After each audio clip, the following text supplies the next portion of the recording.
Good morning, good afternoon, good evening, and welcome to part 4 of Discouraged to Willing, where we are going to speak about embracing and reframing failure. Juicy, charged, potentially triggering, but I will not be romanticizing this thing because having failed many times, I know how dang painful this stuff is, and all your shit comes up. So we can learn how to do that better so we don't have to spin the wheel. That's what this video is going to be devoted to.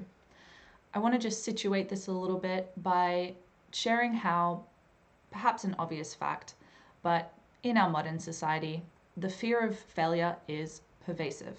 Okay, it's not just a personal hurdle, it's a really deeply ingrained societal and cultural barrier, let's say.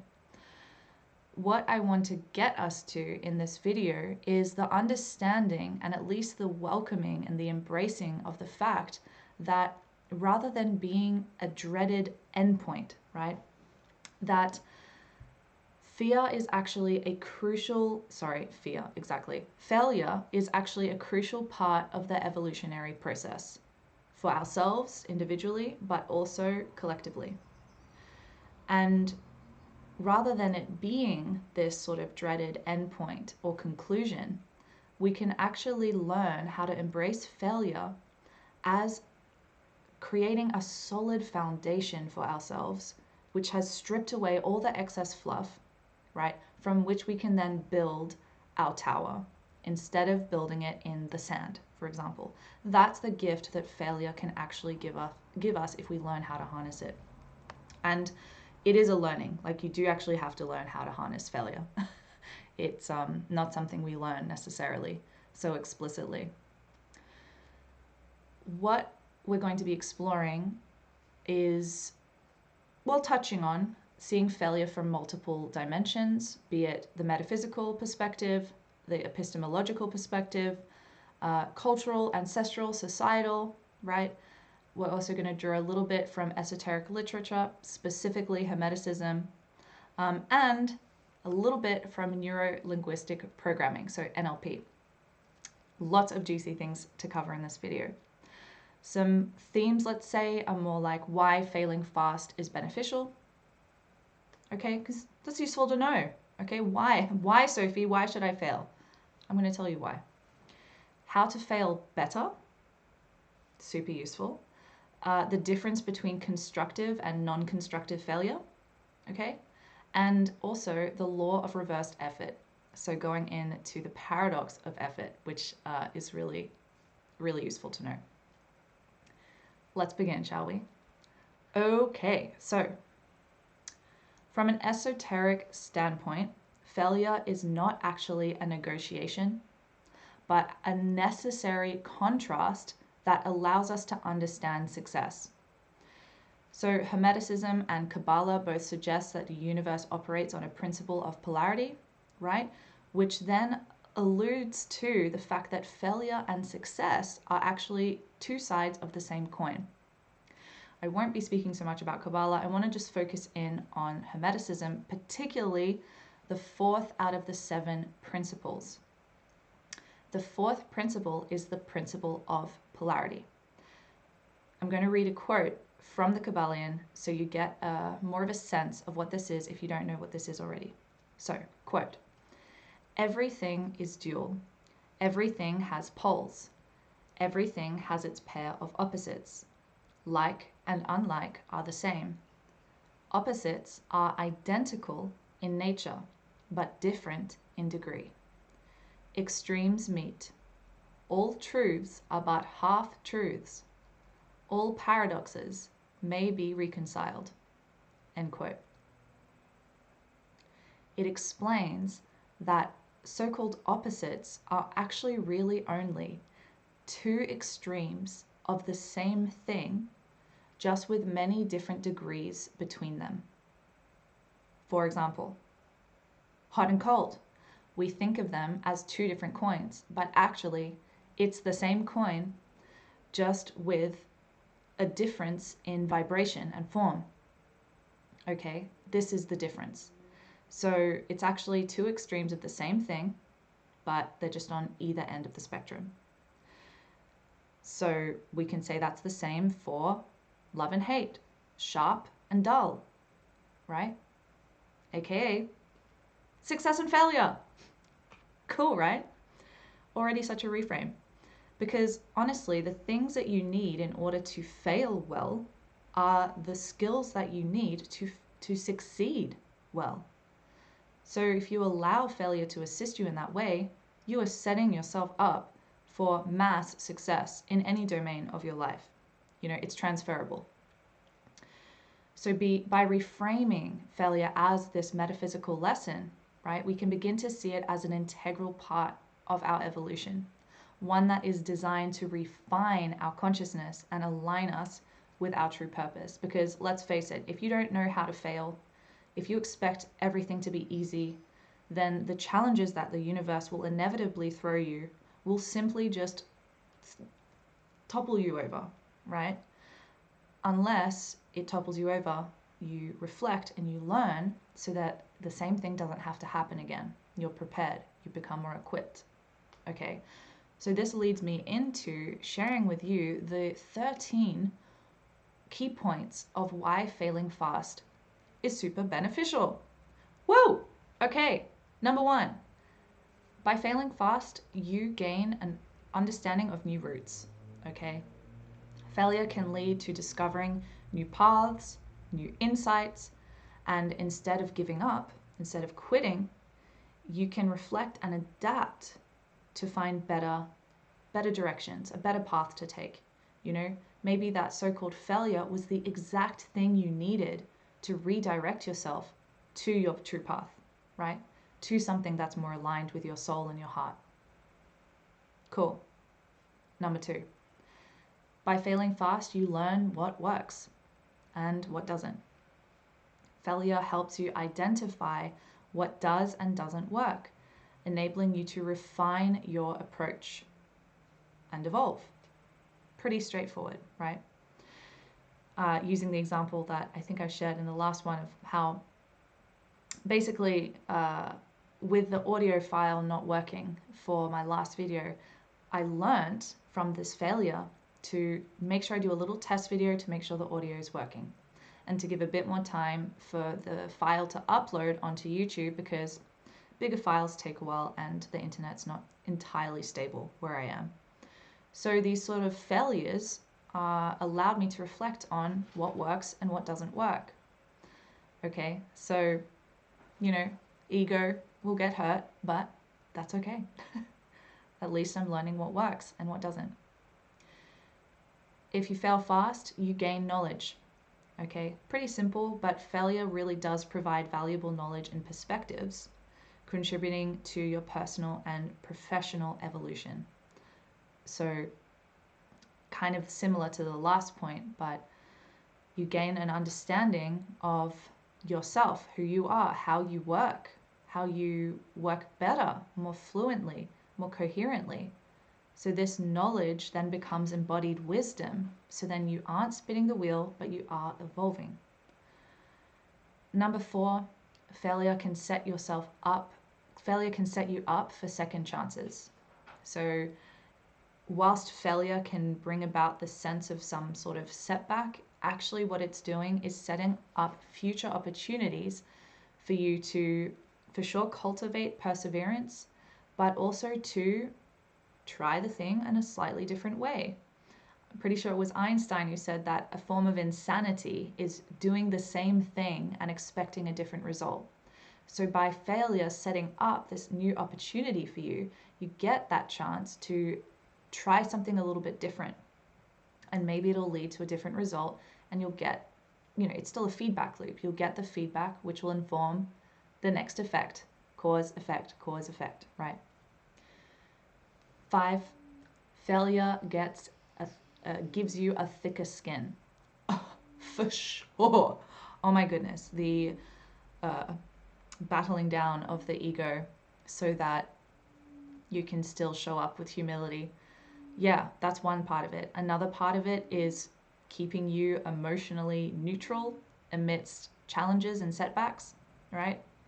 It's like the conditioning in martial arts where your body gets conditioned by throws and kicks so that initially, you're going to bruise, it's going to be painful, but ultimately you can get a kick or get a hit and your body will simply not respond in the same way.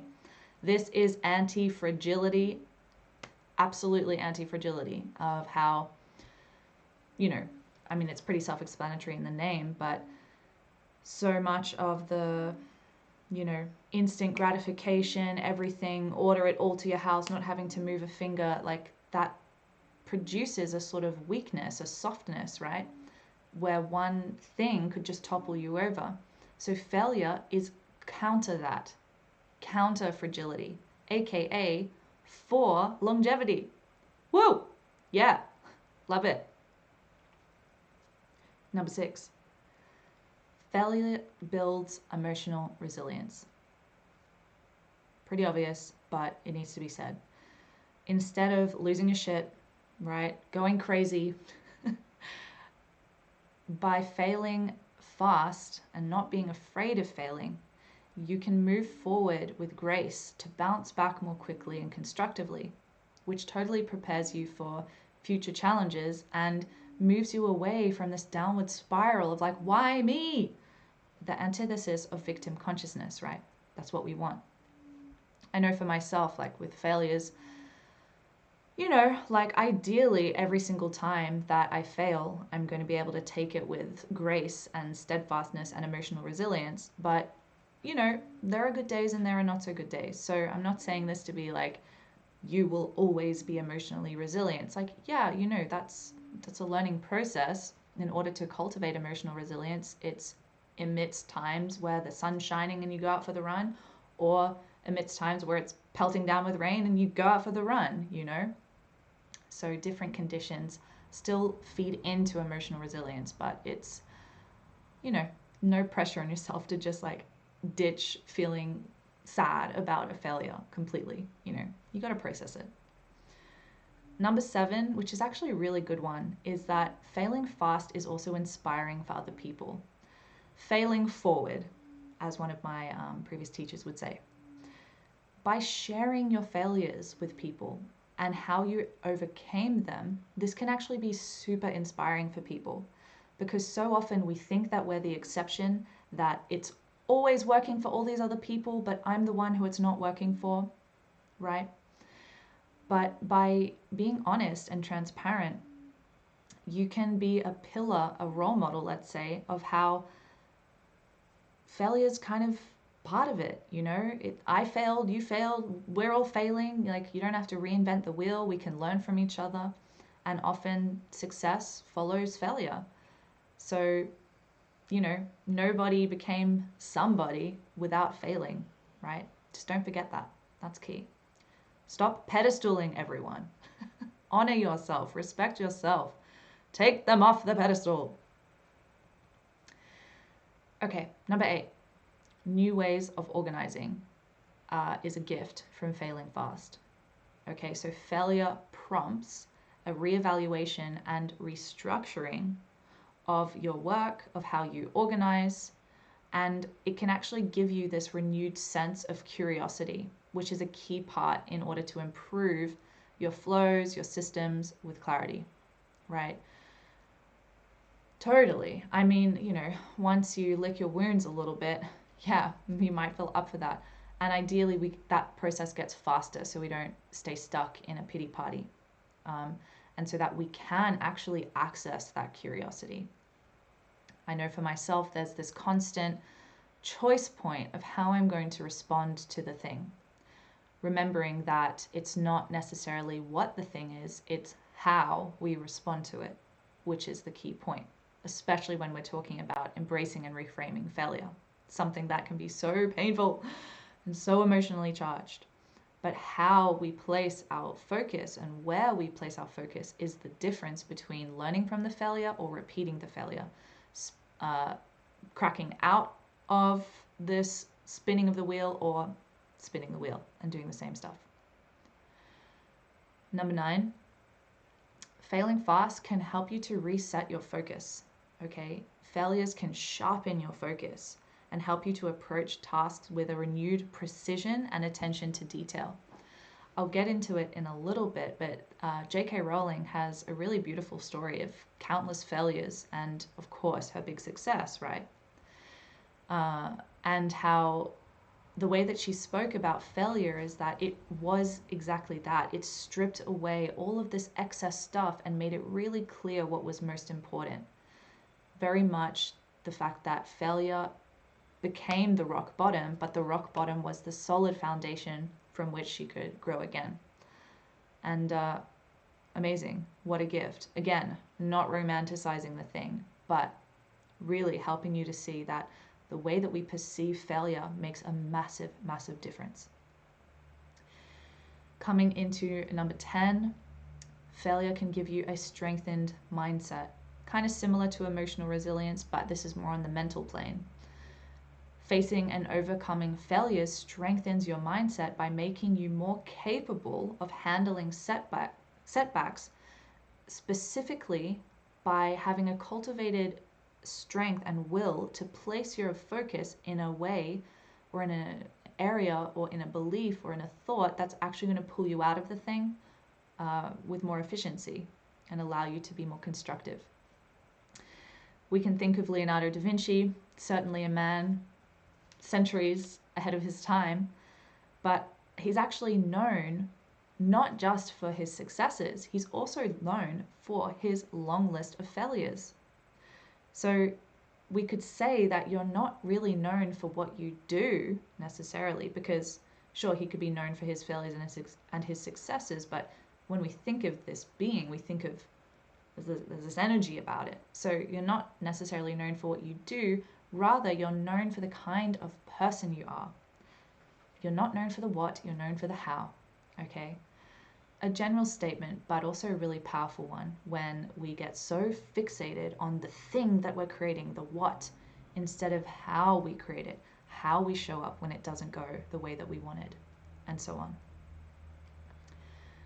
Okay, number 11. Failing fast can allow you to experience transcendence. If you remember, or if you haven't seen it, there's a video that I filmed about inspiration, and there are on a psychological basis, there are 3 parts of inspiration. The first part was essentially you get inspired by something. The second stage is transcendence. And the third stage is approach motivation, which essentially means that you're inspired to do something. And so transcendence is the state we can access which rises us above like the normal kind of worries and fears and normalcies, right? And in the context of failure, this can actually lead to profound personal growth beyond limits because we've accessed something higher. We can see it from a higher perspective, okay? And this can really lead to something quite monumental and life-altering. So that's also such a gift, if you allow it to. Number 12 is mastery, okay? Continuous trial and error through failure is essential for mastering anything. There's no mastery that comes from just easy peasy, no worries. We learn that destruction is part of creation, just like death is part of life. Life, death, rebirth. You can see it in any natural ecosystem. There's growth, there's decay, there's composting, then there's new life, right? It's just part of reality. And in order to master something, you have to be able to go through those trials and learn and then continue showing up. So this is also a really powerful thing because, you know, whilst you might not want to master learning the guitar, for example, drawing from last week's episode,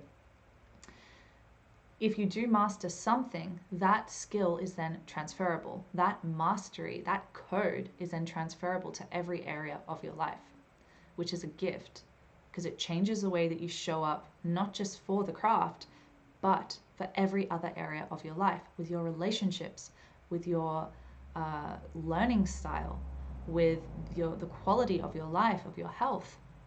So this is key. Which leads us into number 13, which is holistic growth. Failure encourages physical, mental, emotional, spiritual growth. It's totally a catalyst for that. This really enriches your capacity to not only just problem solve, but to enhance your life, full stop. It's really the gift that keeps on giving if we use it constructively, which we'll get into a little bit later. The bottom line is that we, as a society, place this attention on fearing failure. Funnily enough, a lot of us also actually fear success because we're speaking of the same coin. In reality, failure is not something you should be afraid of. It's a learning curve that can take you to where you want to go if you harness the thing. If you learn how to fail well, you're learning how to succeed well. So if you're not afraid of failing, then you won't be afraid of succeeding. And what I've experienced with myself is that the parts of me that fear my success are also the parts of me that can self-sabotage, which end up in a sort of failure. But either way, it's an opportunity for me to learn how to actually succeed and not fear that. Really also a key point, which we don't think about as often as a society. It's all just like total negativity bias. But like we fear our power. We fear our light. It's a real thing. But we don't need to. Yeah. I don't know if you can hear the bird in the background. Ooh. Ooh. Anyway, love this bird. Moving on. Bird aside. I encourage you to sip some water now if you have any. So, epistemology. This is essentially exploring the nature, origin, and limits of knowledge, like how we know what we know and why we know what we know. You know, what is truth? What is reality? Things like that. And how do we know that? There are a bunch of philosophers who delved into epistemology, and for our uses today, the foundations within epistemology connected to failure really allude to how our relationship to failure is governed by perception. It's governed by our ways of knowing. Perception is dictated by information, right?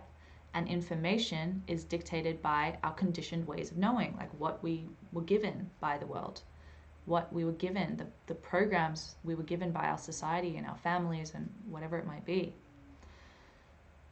So Immanuel Kant, one of these philosophers, also really spoke about, you know, the limits of human knowledge and how everything we do as humans is slightly wonky, you know, and so don't expect perfection, especially within the realm of like trying to perfect a thing and not giving room for failure. I have actually a really cool quote from Immanuel Kant. I'm going to read it in German because I used to live in Berlin and I haven't spoken German in a while. I don't want to practice some German again. But I'll say the translation. Okay, are you ready? Aus so krummen Holze, als woraus der Mensch gemacht ist, kann nichts ganz Gerades gezimmert werden. Deutsch! Okay, what that means is out of the crooked timber of humanity, no straight thing was ever made. Super nice. And really, it urges us to recognize that because we are creatures of passion and emotion, right? There's a chance of things not going the way that we want. There's a messiness, let's say, to humanity or to the way that we go about things. And so, you know, permission slip for it to be a bit crooked. Permission slip for the lines to be wavy, not just fully straight. So this is from a little book called Philosophy in 40 Ideas. This was a gift from my dad. Thank you, Dad. Okay, putting that aside. I'm going to now show you on the screen an image from NLP. It's a communications model. So what you're seeing here, there's external event X, right? Something happens. Something happens, then goes through this invisible layer of the meta programs. So meta programs is essentially this, it's an NLP term for the content-free filters, so to speak. These are neither positive nor negative, they're the things we subconsciously apply to the information we receive about the world around us and our internal experience, which determines which aspects we focus on. So, as I said, they're quite subconscious and unconscious. They run in the background, so we're not really that aware of them, but we can be, of course, with self-inquiry and self-awareness. Essentially, the meta programs, they drive what we pay attention to, what we respond to, what motivates us, how we interact with the people around us, the kind of language that will influence us, right? Like to one person, the word fluff could mean something, and to another person, the word fluff could be extremely offensive based on the meta programs, right? The conditions, these are the things that shape our perception, right? That moves into filters. The filters, be it values, beliefs, language, memories, and so on. And so, based on these filters that we have in place, based on our values, our beliefs, that's going to determine how we perceive that information, if there are certain aspects we delete, distort, or generalize, kind of like confirmation bias, right? Cherry picking information to validate a particular belief that we have or a worldview that we have. Kind of like putting on a pair of glasses and the glasses delete the colors blue and green, and that's just how you see the world.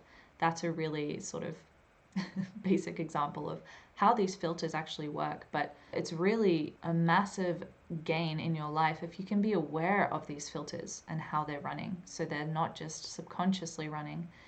And these filters do certainly connect to the subconscious programs that run by default in the background, which creates, or rather, what shapes the way the law of attraction works for us, right? Because remember from the last video, I shared how the law of attraction works consciously or unconsciously. You decide. It's always going to be running 24/7. So if it runs unconsciously, it's going to run off the default meta programs and the filters and the values, the beliefs, right? That's what it's going to run off. And then it'll lead to specific deletions, distortions, generalizations. Moving on, all of that then creates what's called here the movie mind. Okay, so you have a particular idea of who you are, where you fit in the world, you have your particular values, beliefs fed to you by society, your family, or whatever other kind of constellation you've been a part of, right? The company that you keep, not just in people, but in place, in food, in media, in education, all of that. And this creates the movie of your life, you as the character and all the other people in your movie, which affects your state of mind, right?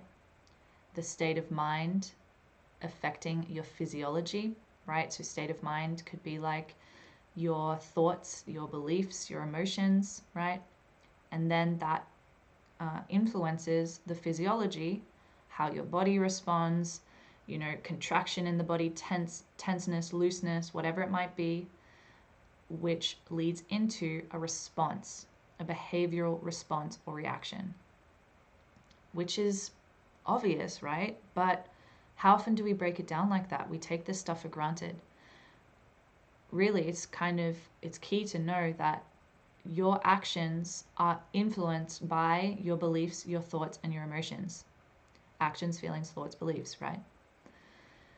So within failure, we could see that failure is viewed as feedback that informs the next iteration of action or thought, allowing for continuous improvement, depending on the filters. Okay, so that's actually probably one of the most key points here. The meta programs, they're pretty hard to have a control over because we're talking about collective unconscious here, drawing from Jung's work. But the filters, yeah, we have more control over that. We can be more aware of them. So based on your filters, that's going to be how you respond to failure, what your perception of failure is, and if you're actually going to harness it for improvement. Okay, super useful image. You refer to that whenever you want. On a more cultural, societal perspective, it's pretty clear that different cultures view failure differently and thus shape our perception of failure. These are so-called cultural narratives. So, as I shared just before, the concept of the collective unconscious really just goes to show how there are forces much bigger than us that we're a part of. There are shoulders that we are standing on, generations. The collective unconscious is also shaped by those ones who came before us and their experience in life, their experience in their ecology of their life, right? So we can talk about ancestral trauma, we can talk about societal oppression. All of this contributes to our fear of failure. So on a cultural level, it starts with us to rewrite the narrative, to celebrate resilience and learning and the transformative power of failure. To give an example to ground this in culturally, in the so-called West, right, failure is totally stigmatized. Generally speaking, it's seen as a reflection of inadequacy, right? If you think of the education system, it penalizes mistakes. You've got A+, but you've also got E's and F's depending on where you live. Okay, it's a very specific metric of value and of intelligence, right? Even thinking that you could quantify or qualify what intelligence is with numbers, like, what do you even mean? It's so much more holistic than that. There are corporate cultures that punish risk taking. They actually feed conformity because even cultures have an ego. I have an ego, you have an ego. If we zoom a little bit further out on the fractal, right, this is the microcosm, but the macrocosm on some degree is the culture, the society. It too has an ego, okay? And so anything that threatens that ego, because the ego is very defensive, well then that's going to be penalized and punished, right? Interesting. Also, social media, hello, this whole cherry picking of whatever from the life to present this certain image of perfection, of whatever it might be. This fear of failure, of judgment, of being seen as something that you don't want to be seen as, right? Failing to control your identity. This is definitely a sort of ethical issue that I've had with social media, but of course it's a tool. You can learn how to harness a tool, just as failure is a tool that you can learn how to harness. In the so-called East, right, on the other side of the coin, let's say, generally speaking, the Eastern philosophies such as Buddhism and Taoism really view failure as a neutral part and natural part of the human experience, and certainly an opportunity for growth. So in Buddhism, right, the focus being on, or one of the focuses being on this, the law of karma, right, cause and effect, cause and conditions. Though there's really a general understanding that if you enter into a life with so-called bad karma, there's a degree of surrender and acceptance that comes from that, based on what I understand about Taoism and people that I've listened to who are deep in that. And wow, how radical! This, instead of this fighting for it to be the best, there's a surrender that happens there. So I mean, that's huge. Something to learn for sure, but also not to pedestal. Really, there's also, on a more societal level, media, right? It can totally just fear porn, hate, shame, all these kind of people who have failed, and so it's actually sub-communicating to us that this is bad, we cannot do this, or we're going to be shamed and blamed and ruined. I feel that part of this fear of failure is connected to even more ancestrally, like the witch wound, right? Any point of difference, anything a bit out of the norm, you could be burnt on the stake, right? That's a memory that lives and breathes through our blood and our bone. Don't underestimate that. But yeah, really, like, we don't often hear about failure stories in a positive, constructive light. So that's why I want to share with you now a snippet of a speech that J.K. Rowling gave in 2008 at the annual meeting of the Harvard Alumni Association. She called this speech "The Fringe Benefits of Failure and the Importance of Imagination." To just contextualize this for a sec, we know that she's written Harry Potter and she's God knows how much money she has now and how successful she is. But that's not where she came from.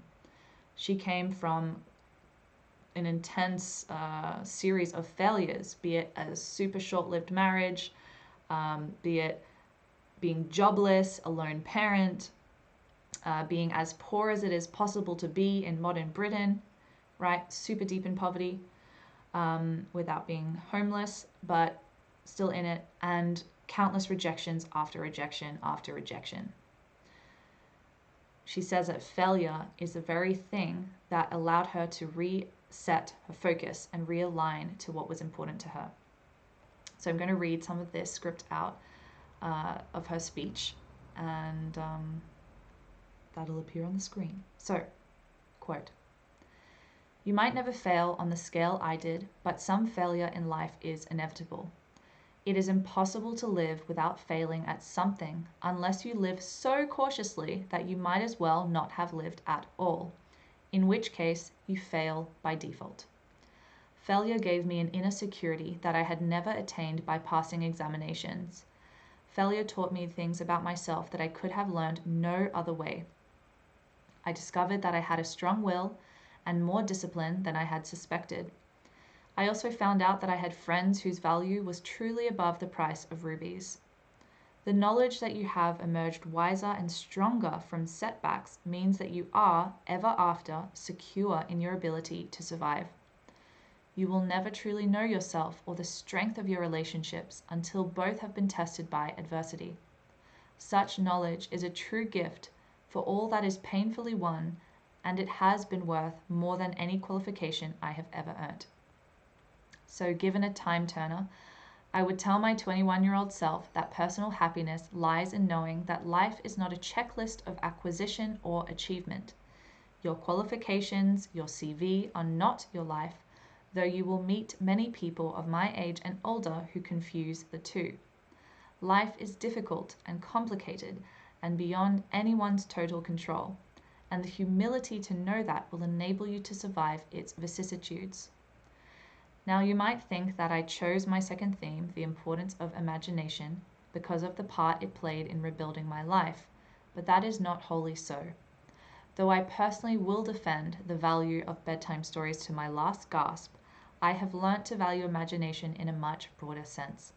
Imagination is not only the uniquely human capacity to envision that which is not, and therefore the fount of all invention and innovation. In its arguably most transformative and revelatory capacity, it is the power that enables us to empathize with humans whose experiences we have never shared." End quote.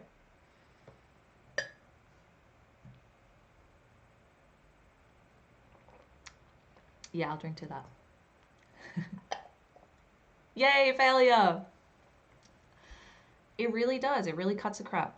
I know for myself with failure after failure, particularly the last few years, as I'm working to separate myself from previous ways of being that were more dependent, moving more towards independence. Oh my God, it's so hard. Yeah, failure's taught me a lot, especially about myself, really allowing me to see what my shadows are, the unchecked, unhealed parts of my inner child, all these things. Like it's quality content that you get access to with failure.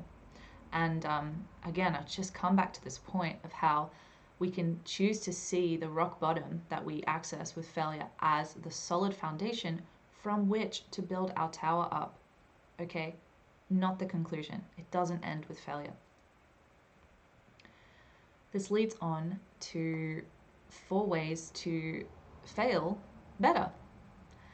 This is drawing from the work of Amy Edmondson, who wrote the book Right Kind of Wrong: The Science of Failing Well.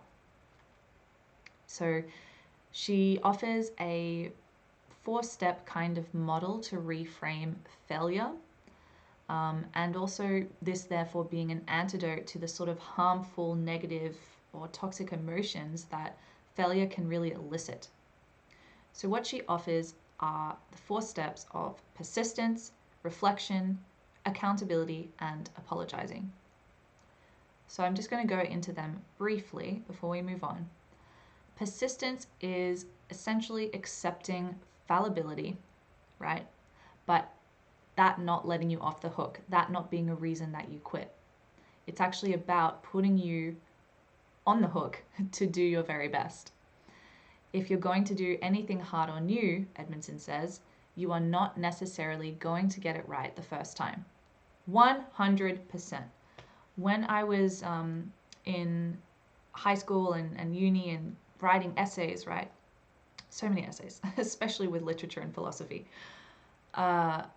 Sometimes to get me in the right state of mind, I would actually have to write on the top of my paper, this will be shit. And maybe it wasn't shit, but also in most cases it was. But that was the mental permission slip to not focus on perfecting the dang thing straight off the bat. It was a permission slip to access a flow state, to access a stream, a channel of information, of insight, of original ideas, whatever it was, that would eventually lead to a coherent, engaging essay. So maybe it could be a sticky note, right? When you're starting a new song on Ableton and you've just started learning the software, this will be average, okay? Not to code it that it will be average, but just to give that space and breathing room for yourself to not beat yourself down when it's not the way that you know it could be, okay? You got to work to step 99 through 1 to 98. Can't skip it. But you can fast track it, right? So, how to fail better? Be persistent. Cultivate persistence. Don't let it be a reason that you quit. Accept that perfection is most of the time a delusion and actually a reason to procrastinate. So put it aside. Put the expectation for it to be perfect aside, and instantly you're going to be more persistent. The next step is reflection. So she says that there's really a fine line between persistence and stubbornness, and this is where reflection comes in. People who are the best at failing are essentially the ones who learn from failure before the failure kind of happens. So when I say they learn from failure, they learn from and start reflecting upon the ways that something could fail before it actually happens. So they keep, be it a journal, a practice journal, or another method to kind of track, things that are working, things that aren't during a project or whatever it might be, even if they're going well, so that they can see eventually what went well, what didn't go so well, and then be able to keep improving without forgetting something, so then the same mistake happens again, right? That's what I mean by spinning the wheel. And I've spun the wheel so much, it's insane.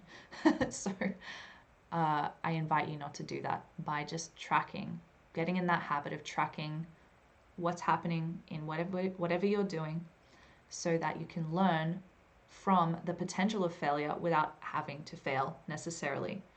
Maybe you'll fail somewhere else and you can learn beautiful gifts from that, but smart people learn from people, okay? You don't have to reinvent the wheel here. This leads on to accountability, which is essentially saying that failure sucks sometimes, it's really painful, and there may be the tendency and desire to project blame on the outside, okay? Rather than taking self-responsibility and acknowledging our part. So this step to fail successfully is to own your part, own your contribution. Whether you're working with people or it's just a one-on-one, aka self with self gig, I've got to be honest with myself when I fail. It can be easy to blame something outside of myself, not even just another person. Like, oh, it's the computer that shut down randomly while I was filming and then I had to start all over again, which happened, by the way. It's because I accidentally deleted a file and then the root of the file meant that I couldn't continue downloading it. I also did that, by the way. So I could blame right? I could blame, oh, it's the computer for not letting me access deleted files, or it's the computer for being old and so it shut down. Yeah, I could. And what actually is more conducive to that, for me personally, using myself as the example, where am I why do I want to self-sabotage? Why am I creating why am I creating this for myself? Whoa, full self-responsibility, super painful. Okay, I'm creating this for myself because there's an unconscious disbelief that I can actually flourish and succeed in my chosen path. Massive content. Where does that come from? So I can take that to a constellation, I can take that to journaling, right? And that leads on to a way of understanding what's affecting the way that I'm showing up. What are the filters in place? What are the meta programs in place? What is the ancestral conditioning that's leading to this? What did I learn from my family about success and failure? All of that comes and arrives when you take self-responsibility. If you don't, you project outside, that's a recipe for spinning the wheel and change not actually happening in the beautiful, easeful, efficient way that it can. So accountability is key. It's hard to do, but it's super empowering. And I'm speaking, of course, from a place where I'm not deep in the thick of it. When I'm deep in the thick of it, sometimes it's really, really painful. Tears, anger, frustration, right? You really got to rack your brain sometimes and snap yourself out of it. So, compassion to that, really. As I said, I'm totally not romanticizing this, but allow these to assist you, allow these to give you the skills, at least the content to work with your subconscious to approach failure differently. Leading into number 4, apologizing. It's kind of straightforward, but also a good one to be conscious of, because sometimes when we fail, or in cases where failures happened, it can lead to some kind of intentional or unintentional harm onto other people or even ourselves. And so apologizing is the way to keep your focus on your contribution, right? Not projecting blame, owning it, accepting responsibility, expressing remorse if that's relevant, and offering to change or to make amends rather than just making excuses and digging in your heels. This is also, in some cases, quite challenging as well, right? We have this story and we have all these reasons why, we're in the right and they're in the wrong, or their part too. But okay, what's my part? Own that part, apologize for that part. I know with myself, I have to say sorry to my own self, because we are a constellation of different parts, right? And some of them are in conflict with each other. The one that wants to stay safe and doesn't want to be seen, the other one that wants to shine their light and share the goodness that they've learned with the world for the betterment of people's lives, right? But sometimes those things are in conflict. So when I'm apologizing to myself, sometimes it's like I'm witnessing these parts engaging with each other. But with other people, yeah, own your stuff. Not a flimsy I'm sorry, but actually being able to explicate your understanding of your part in it, so that sorry, that apology has a foundation. I only really recently learned what apologizing with a foundation actually meant. Because I could say sorry with a well of emotion behind it, but sometimes that doesn't land for someone if there isn't also an explication of what I've understood about the thing that I'm apologizing for. So may that be useful for you. Moving on. I'm going to share with you now a few NLP techniques which are entirely practical. And so this really leads on into how we can rewire failure hands-on, so to speak. We've spoken a lot about concept, but this is really a way to ground it in and practice it for yourself so the knowledge can become embodied wisdom. So NLP offers many, many techniques, and I'm just going to speak about 2. So to rewire your thoughts around failure, you can employ the technique of reframing. So reframing is essentially about changing the context or meaning of a failure to view it as a stepping stone to success, rather than the endpoint, rather than the reason to quit, right? Rather than a reason to feed your self-hate shame spiral. This is the power of reframing. And going a little bit deeper into that, reframing gives you the opportunity to see the failure not as this negative, terrible thing, but a way to see it as a learning experience, a valuable one at that, and an opportunity for growth. So, for example, let's say that you have been, or let's say you're a writer, okay, and there's a prize which requires you to submit a travel blog post or a travel blog article. Okay, so you write your travel blog article, you weave together the story that you experienced maybe a year ago, 3 years ago. You get people to read it, give you feedback, your heart's super invested in it. You know, so there's a lot going into you submitting this. It's not just a flimsy thing. So you submit it, then you get the email. Thank you so much, but you've not been accepted as a finalist. Instead of seeing that as a personal failure, reframing gives you the opportunity to assess, you know, your skills, you know, for sure the strengths, but also the weaknesses. Maybe in receiving that feedback of you not getting accepted, there's a flash of a awakening of, oh, whoa, okay, I did actually feel I kind of played it safe with this one. I felt like there was a way that I could have gone with that, which was a bit more like vibrant or experimental, but I played it a bit safe. Okay, cool.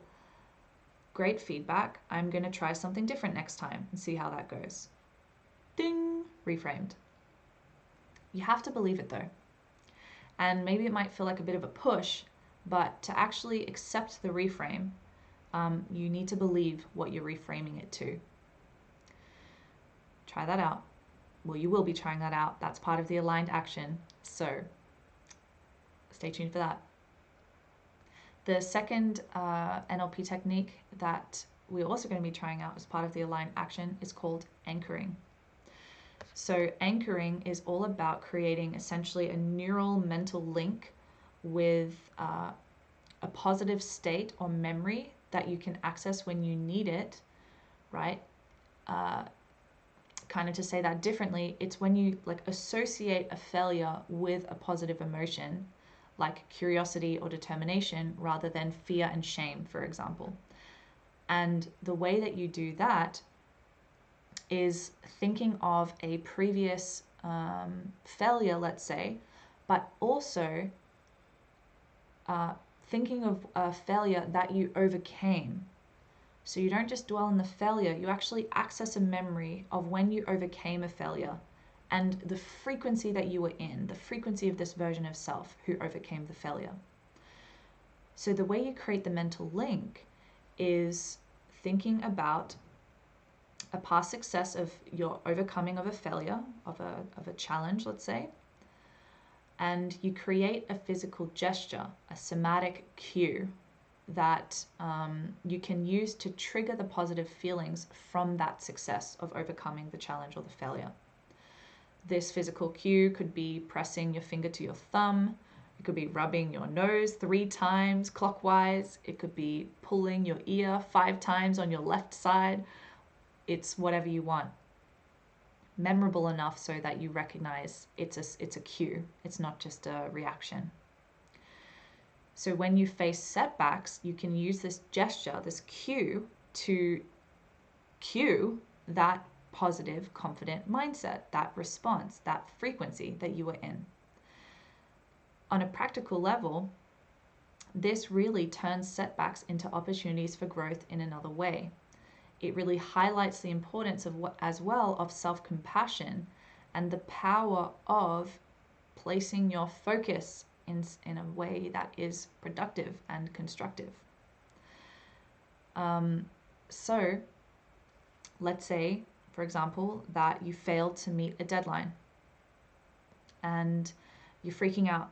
There was a lot riding on this, you put your heart and soul into it, but something happened, seemingly outside of your control, but there were other things that led to it manifesting that way, like the subconscious beliefs and programs, right? However, this thing happened, you didn't meet the deadline. Okay. What you do then, you would tune in to a different moment in time where you overcame a challenge. It doesn't necessarily have to be the exact same thing of you failing a deadline but overcoming it in a different way. It could simply be a different example of how you failed and overcame it. So you access that version of you who overcame it. You rest in that frequency, right? Enough so that you can have a tangible sense of it. Subtle or strong, but you have a sense of it. And then you start creating the physical cue. So you think of that version of self, you rest in that frequency, somatic cue. You rest in that frequency, somatic cue. You rest in that frequency, somatic cue. And you do that a few times until there's a sense of a connection there. And that's it. That's anchoring. It comes into practice when something else happens and you get the opportunity to downward spiral, or choose to place your focus in somewhere that could actually pull you out of that. So you'll be trying that out as well as part of the aligned action for this week. Woo! What I've alluded to in this video is that there are constructive and non-constructive ways of, or types of failure. You could say it in a more black and white way of like good and bad kinds of failure, but I prefer constructive and non-constructive. Constructive failure is essentially a setback that results from taking a calculated risk or trying something new, which becomes an opportunity for learning and growth. The key characteristics of constructive failure is that it's deliberate, it's reflective, it leads to valuable insights or improvements. Okay, so let's say that you have started a little jewelry business and it's just a one-man show for now. You've been planning it for a little while and finally you've launched it. You've got your Instagram page, you have a few followers, but it's actually going really slow and it's not succeeding in the way that you want, and quite a few months have passed now and there hasn't been a lot of growth. It's been a bit, but it's kind of disappointing, and the customer feedback that you've received is kind of mixed. So this could be seen as a constructive failure purely because it was a calculated risk, so to speak. You didn't know if it was going to succeed or fail, but it wasn't flimsy. There was some good foundation behind that. And it was approached with a willingness. It was approached with, a good heart, good intentions. And why it's good, why that's a constructive failure is that you would make it a constructive failure by receiving the mixed responses from customers or the sales being disappointing as necessary feedback to remembering why failing is beneficial, to reset your focus, to organize your systems differently, to for sure strengthen your mindset, but to try something new, to refine your process. Okay, so learning opportunity, that's key. It leads to improvement and it leads to resilience. So that is the feeling of a constructive failure, right? It really just allows you to pivot and try again with more knowledge. On the other side, non-constructive failure is essentially a failure or a setback that happens due to poor planning, lack of insight, or repeated mistakes, despite having clear evidence of the potential problems. So this often results in wasted resources, a lot of frustration, and sometimes negative consequences that could have been avoided.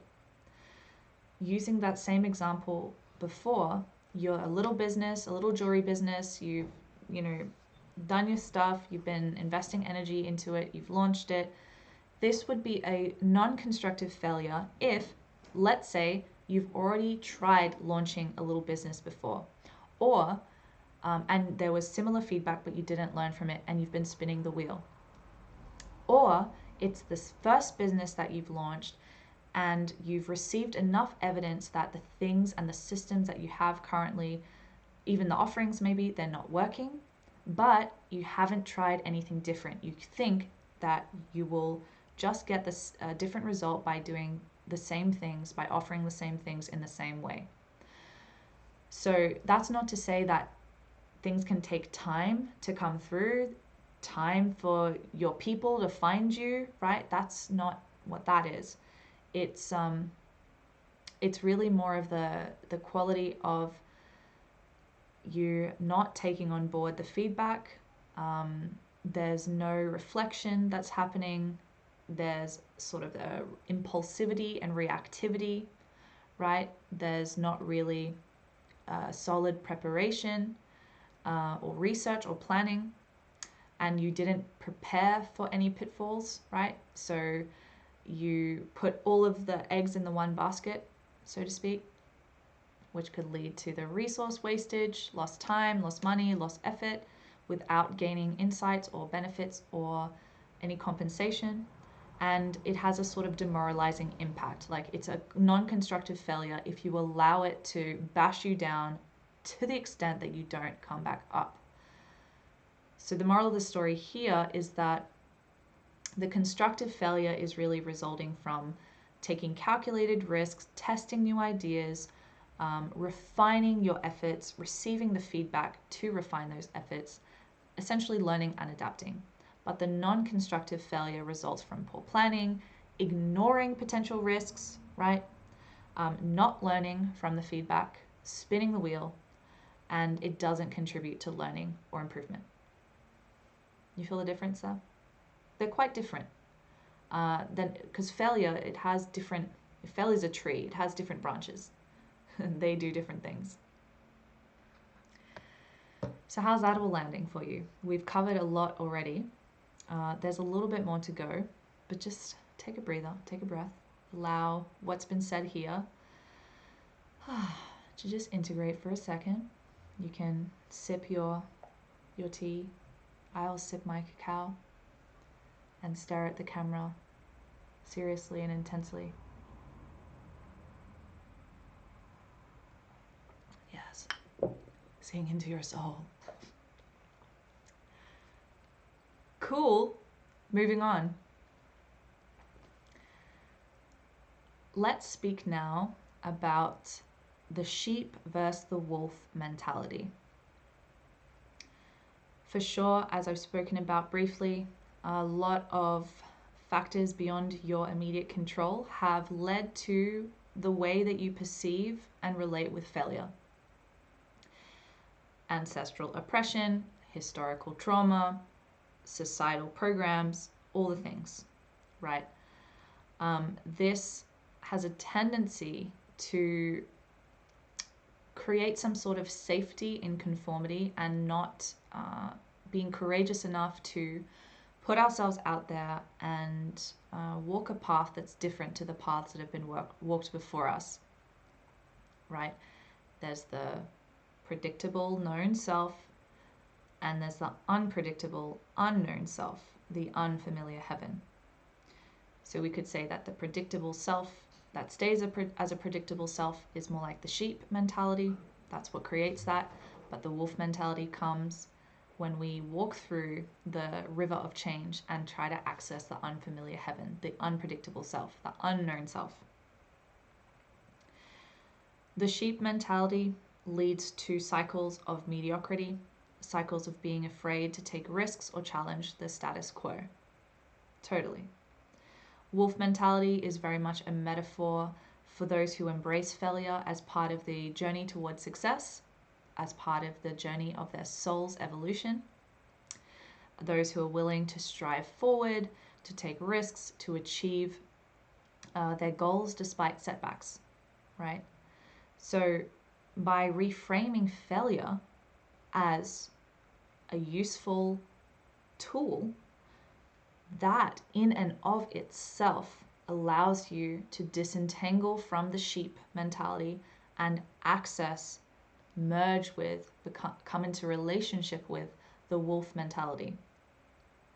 So there was actually a really beautiful quote of how, from Bernard Gunther, about, what did he say, the creativity is one of the greatest rebellions, or it was something along those lines.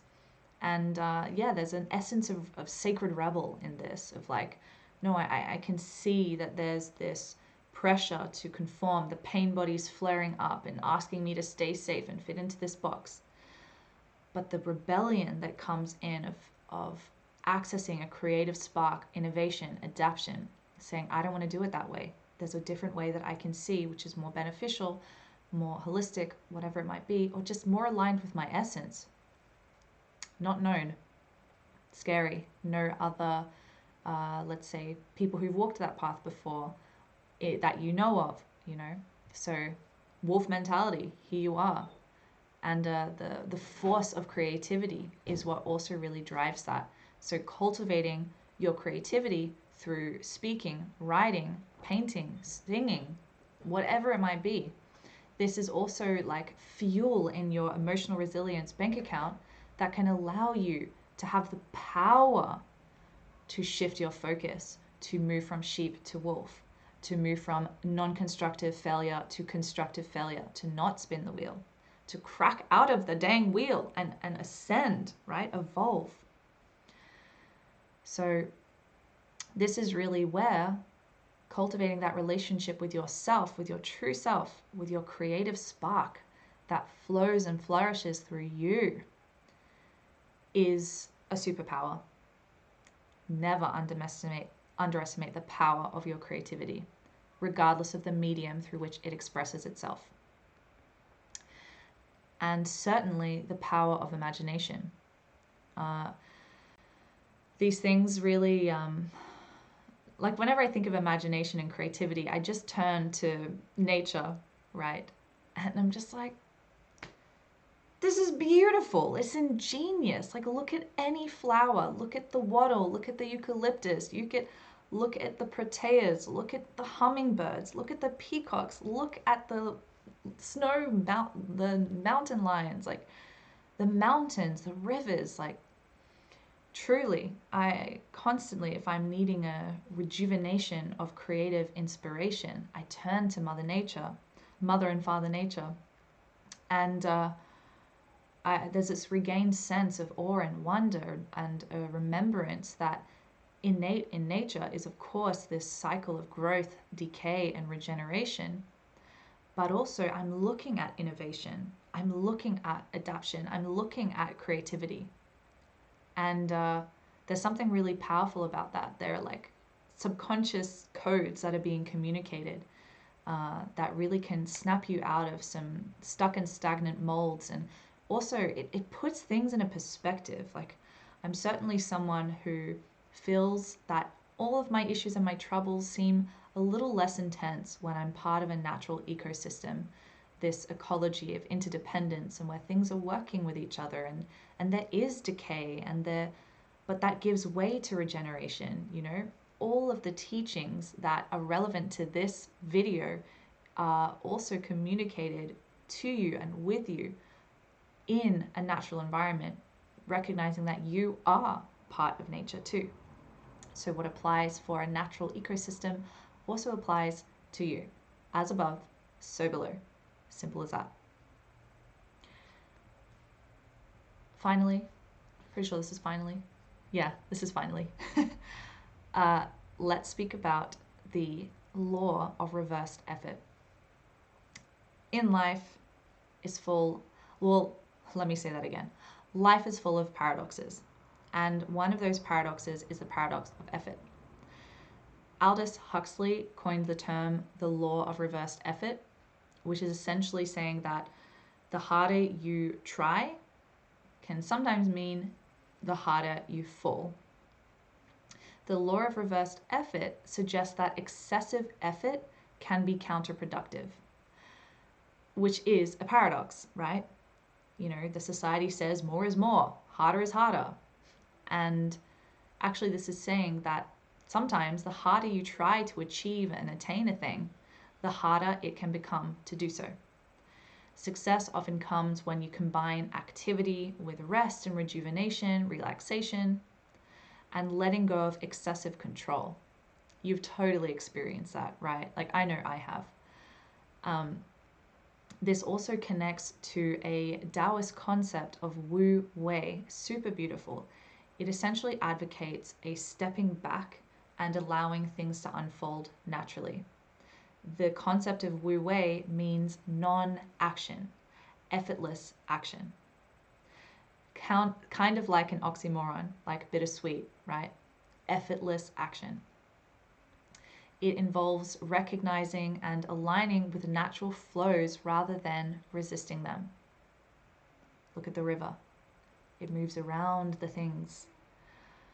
And it really cultivates humility and patience and a recognition that there's a bigger thing happening beyond our control. There's something bigger and higher holding us. And so it gives us access to the awareness of divine timing, not to be used as a bypass of to be passive and apathetic, but an acknowledgement that sometimes we just don't know enough to worry. You know, there are bigger forces in play here.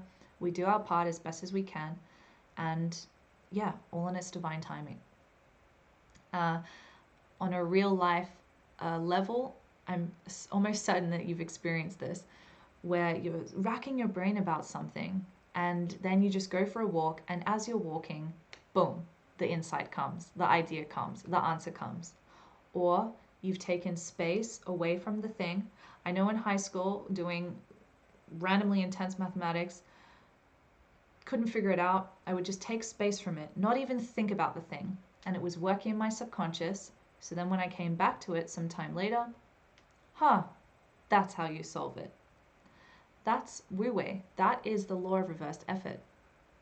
It's embracing a more relaxed approach to lead to better results. Another example is with sleep. You know those nights where you have to get up early the next night and you're, for some reason, on this night, struggling to fall asleep? Law of reversed effort can help you here.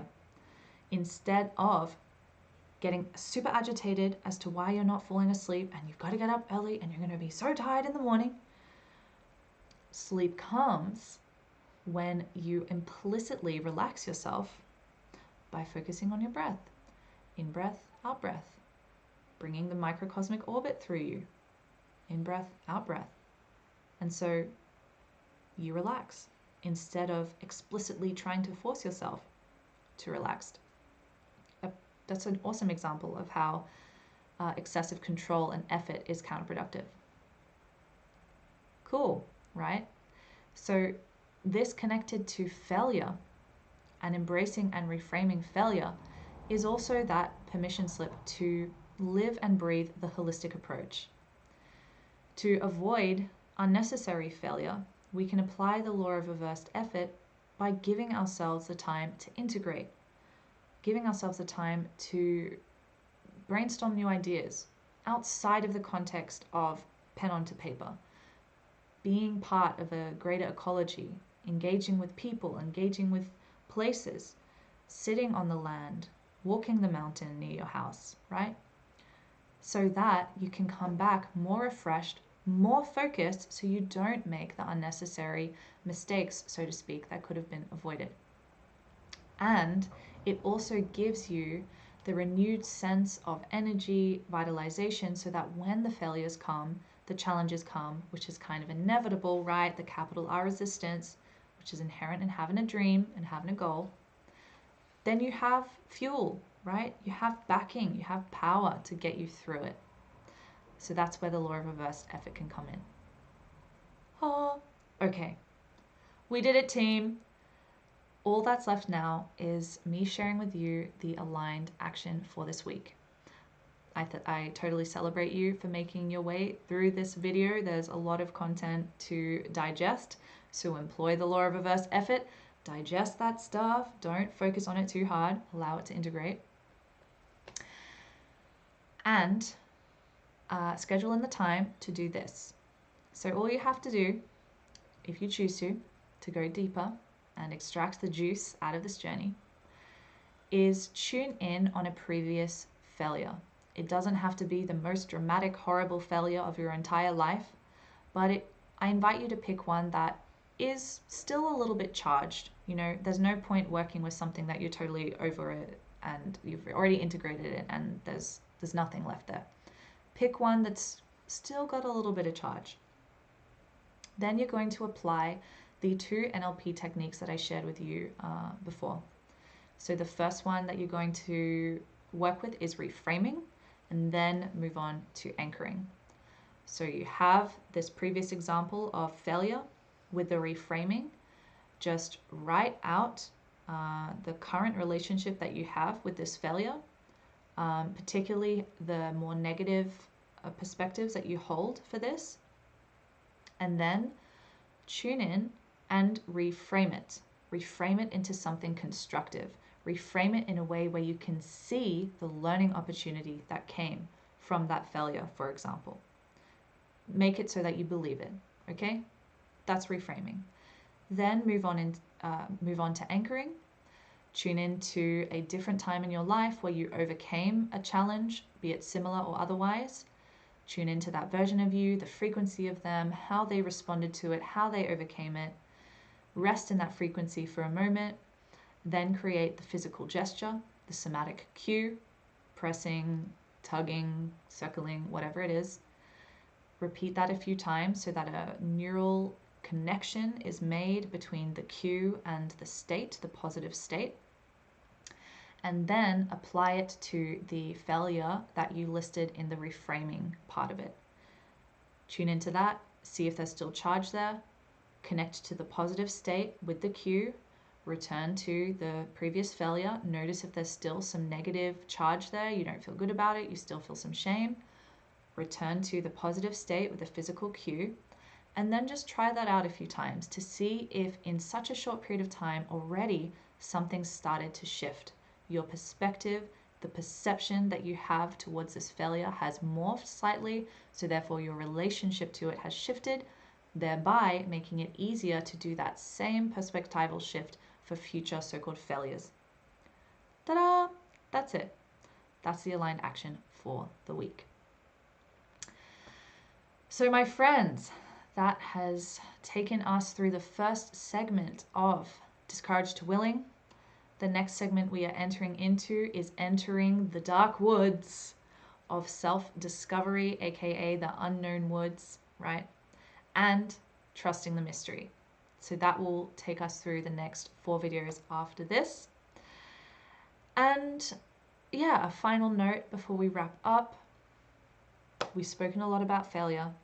I'm almost certain that your understanding of failure and your capacity to reframe it has already started to shift, even if it's just conceptually, but there's a lot of good stuff to work with here. Failure is not the end. It's the beginning of a new chapter. Okay.